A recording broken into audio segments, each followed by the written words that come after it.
السلام علیکم ورحمۃ اللہ وبرکاتہ۔ بسم اللہ الرحمن الرحیم۔ عبداللہ بن عمر بن خطاب رضی اللہ تعالی عنہ نے بیان کیا کہ رسول کریم صلی اللہ علیہ وآلہ وسلم نے فرمایا کہ تمہاری اور یہود و نصارہ کی مثال ایسی ہے کہ ایک شخص نے چند مزدور کام پر لگائے اور کہا کہ ایک ایک قیراط پر آدھے دن تک میری مزدوری کون کرے گا؟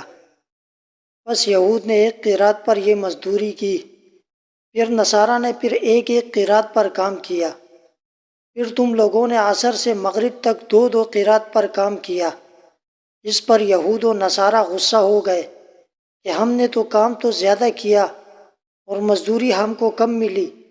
اس پر اس شخص نے کہا کہ کیا میں نے تمہارا حق ذرا برابر بھی مارا ہے؟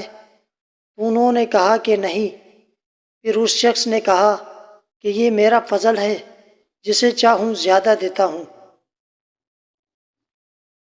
حضرت ابو ہریرہ رضی اللہ تعالی عنہ نے بیان کیا کہ نبی کریم صلی اللہ علیہ وآلہ وسلم نے بتلایا کہ اللہ تعالیٰ کا فرمان ہے کہ 3 قسم کے لوگ ایسے ہیں کہ جن کا قیامت میں خود مدعی بنوں گا۔